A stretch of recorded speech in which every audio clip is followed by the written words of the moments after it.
आए और हमने यहाँ देखा दूरदर्शन और प्रसार भारती के जो पेविलियन है इसके बाहर जो महिलाएं बैठी हैं, जो बाहर से आई हैं, दूर दूर से आई हैं। कोई माउंट आबू से आया है, कोई बहुत दूर दूर से आए हैं।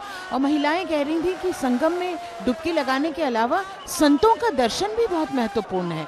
जैसे आपने बिल्कुल सही कहा कि उनका अगर दर्शन मात्र ही उन्हें पुण्य ऐसी प्राप्ति मिलेगी उनको कि 144 साल बाद फिर से महाकुंभ आएगा।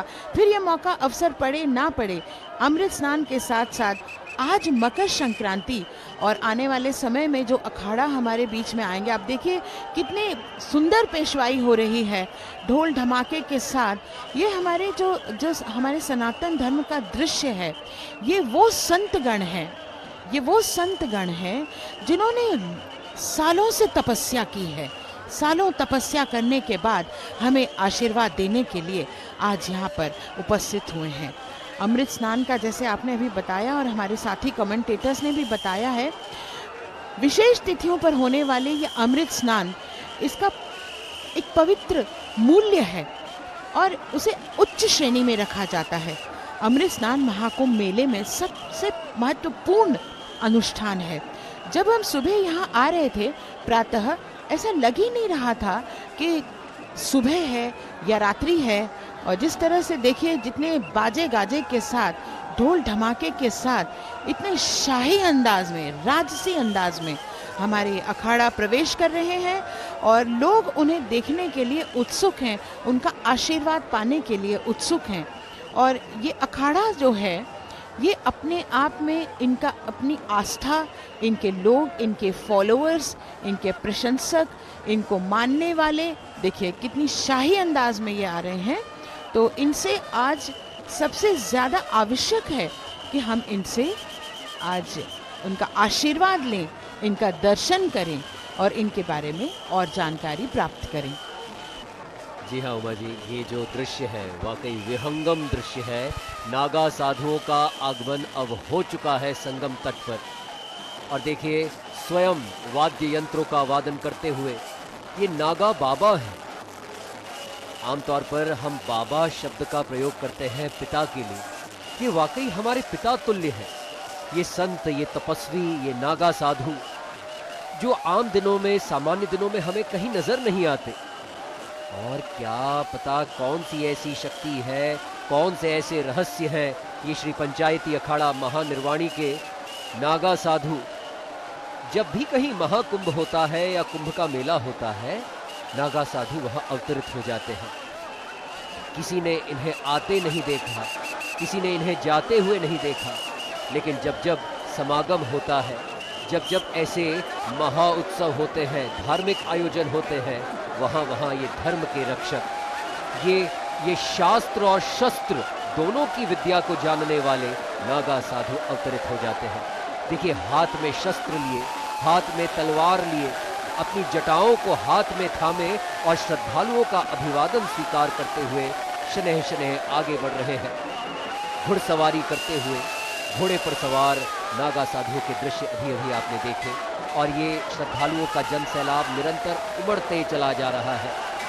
इसका कोई अंत नहीं है, इसकी कोई सीमा नहीं है, क्योंकि हमारे धर्म की, हमारी आस्था की, हमारी श्रद्धा की कोई सीमा नहीं है। भगवा ध्वज हवा में लहराते हुए, और चूंकि धर्म के रक्षक आज संगम तट पर पहुंचे हैं, तो इन धर्म के रक्षकों को उनकी सुरक्षा हेतु पुलिस प्रशासन भी पूरी मुस्तैदी के साथ एक विशेष रूप से मार्ग बनाया गया है, जिस विशिष्ट मार्ग से होते हुए साधु, संत, सन्यासी और नागा साधु संगम तक पहुंचेंगे और आज के अमृत स्नान में मकर संक्रांति के महापर्व पर पवित्र डुबकी लगाएंगे।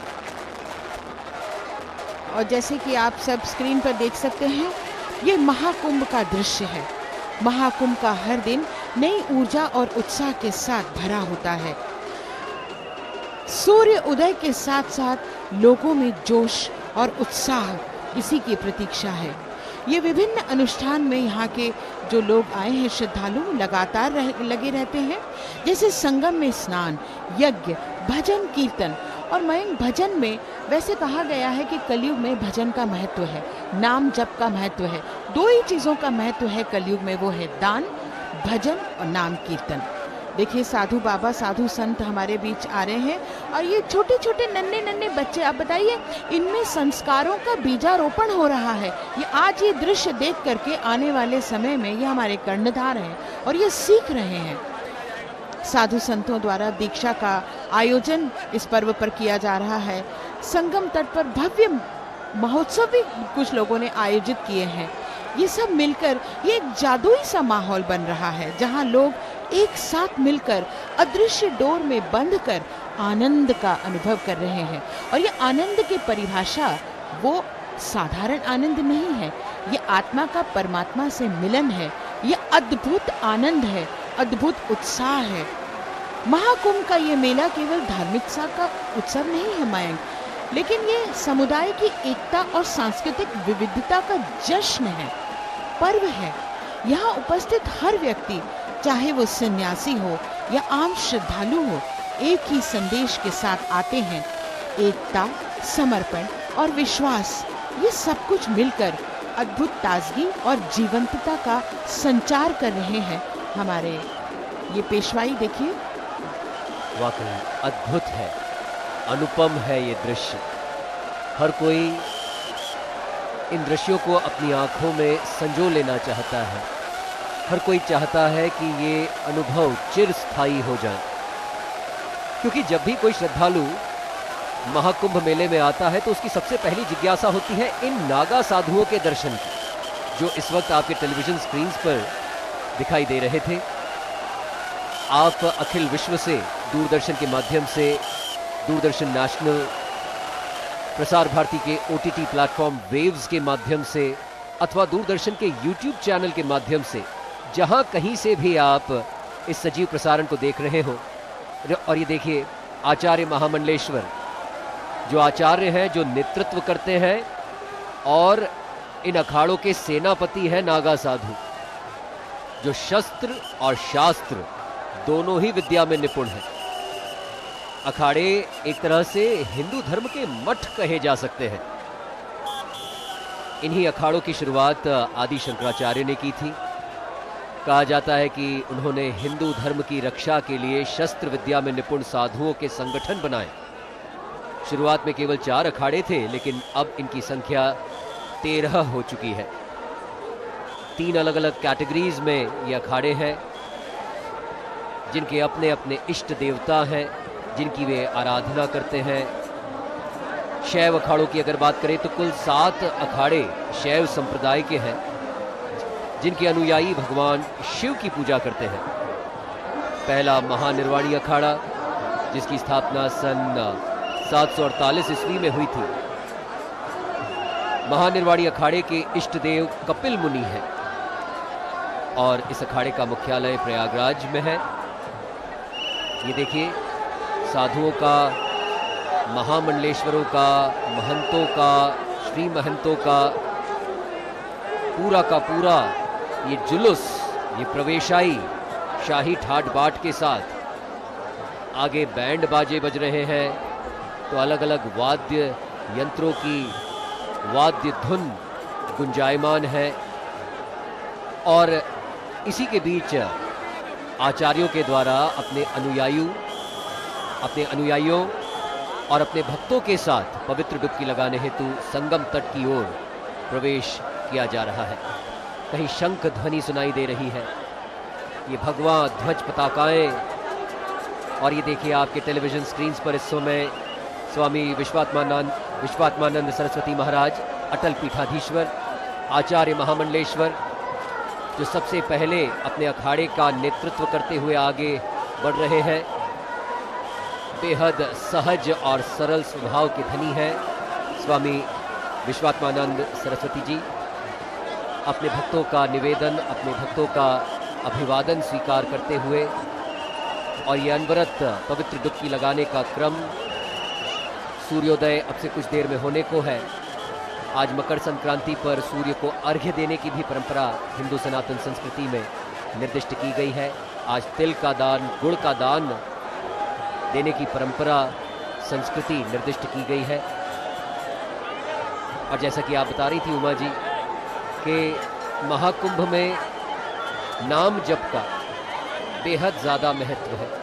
कल्पवास करने के लिए जब भी कल्पवासी यहाँ महाकुंभ में आते हैं तो एक ही उद्देश्य होना चाहिए, कीर्तन करें, भजन करें, जाप करें और साधुओं का सानिध्य प्राप्त करें, इन संतों का, इन गुरुओं का सानिध्य प्राप्त करें, क्योंकि गुरु बिना ज्ञान नहीं प्राप्त होता। और ये देखिए कितनी सुंदर ये तस्वीरें हैं, सहजता से, सरलता से अपने करोड़ों भक्तों का अभिवादन स्वीकार करते हुए ये अखाड़े अपने निशान को लेकर आगे बढ़ रहे हैं। क्योंकि प्रायः यह देखा गया है कि अखाड़ों के साधुओं के द्वारा पहले अपने निशानों को, अपने प्रतीक चिन्हों को स्नान करवाया जाता है।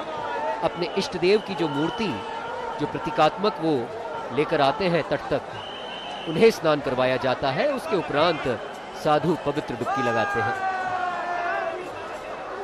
And for the viewers, we would like to tell them the Mahakumbh is incomplete without the vibrant spiritual presence of the akharas. As we can see, the majestic procession which has just now commenced. Akharas are the monastic orders that represent different schools of Hindu philosophy. There are 13 main akharas and we have one more, the Kinnar Akhada, which makes 14 akharas in all that participate in the sacred gathering, each with its own unique tradition, ritual and the identity that we can see. The akharas, Mayank, are divided basically into three categories. We would like to tell the viewers.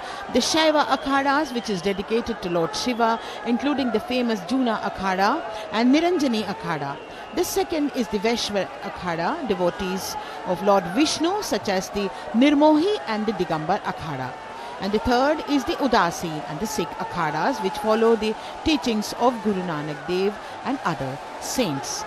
The akhadas hold a prominent place in the Mahakumbh. These ancient spiritual organizations not only preserve India's religious tradition but also serve as the guardian of the spiritual and moral values.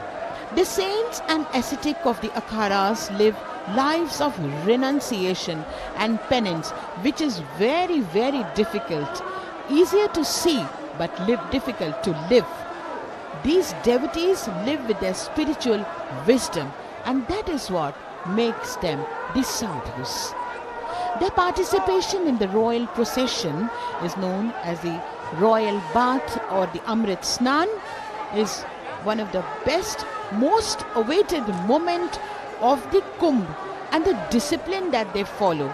The first rule of ascetic journey is the discipline that a human being follows internally within himself before the awakening and the self-realization.